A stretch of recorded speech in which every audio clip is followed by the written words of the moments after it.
know millions of people can't solve it, and it's driven some people totally crazy. If only we had some 11-year-old boy who was just randomly standing in front of the gymnasium that just happens to know a lot about the Rubik's Cube that could tell us more. Hey! When did I get up here? Hello, judges, teachers, and fellow students. My name is Tyler Roy, and I'm in grade 6 at W. Miller School, and I can actually solve this thing. I'm going to tell you something right off the bat. You can't just pick up a Rubik's Cube and decide you're going to solve it. You need to know the cube, feel the cube, be the cube. Before we get into all that nonsense, let's travel back in time and figure out how this whole Rubik's Cube thing even got started. You see, every invention has an inventor, and in this case, it was a man named Rubik. The first prototype of the Rubik's Cube was finished in 1974, although work had been going on in the years before this. This all took place in Budapest, Hungary. As a teacher, Rubik really liked the study of 3D shapes.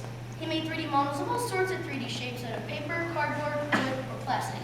He thought that it was pretty cool that after putting many basic shapes together, you got a new or bigger shape. This was the start of the Rubik's Cube. Trying to make all the faces of the cube the same color became a fun challenge for people everywhere, all across the globe. From plumbers to miners to kids to, well, everyone really. Everyone could be sitting with the Rubik's Cube at any hour of the day trying to solve it. But exactly how do you solve a Rubik's Cube? There are three main things you need to solve the Rubik's Cube. Besides the obvious, I'm talking about the more mental things. For one, you need a good memory. You're going to need a good memory because, well, how else are you going to remember how you solved the cube in the first place? And I know, I've been there. After a long time, it's really hard to remember. But I'm sure you can all make a great attempt. Secondly, determination. You're going to need determination because it's not going to be easy. If it was easy, then everyone would be able to solve the Rubik's Cube. Finally, instruction. What I mean is that there are actually things that can help you or instruct you on how to solve the Rubik's Cube. You can use the internet. You can ask someone you know to help you. Although I've never seen one, you can actually find books on how to solve the Rubik's Cube. You have a choice on how you start, because there isn't just one Rubik's Cube.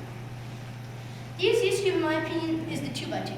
2x2 means that there are 2 small squares up and 2 small squares across. It's a lot smaller than the 3x3, which is 3 small squares up and 3 small squares across. This is the one that most of you have tried to solve. It was also the first Rubik's Cube ever invented. There are bigger cubes like the 4x4, the 5x5, the 6x6, the 7x7, and the 8x8. There are also computer cubes that can be up to 1,000 by 1,000 in size. The reason that they're only solved in the computer, or have only been done on the computer, is because they're impossible to build.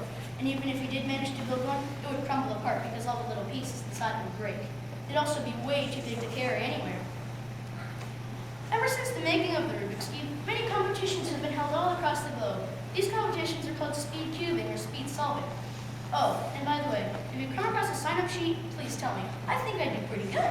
But then again, the all-time record for the fastest solving one of these things is 5 seconds, and that's pretty good. So, this record is held by a man named Felix Zemdegs. I would love to have this guy on MSN, even though he's from Australia.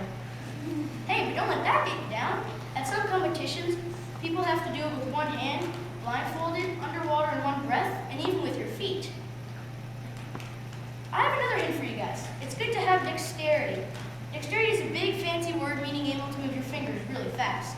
And hey, your fingers are going to need a lot of speed to solve this crazy cube contraption. Anyway, I hope I've inspired you to try to solve the Rubik's Cube. And if you haven't, give it a try. Hey, maybe one day you'll be able to do it with your feet. Oh my, look, I'm out of time. And gee, I was supposed to show you guys how to solve the Rubik's Cube too. Oh well, I'm off to practice with my toes, so maybe next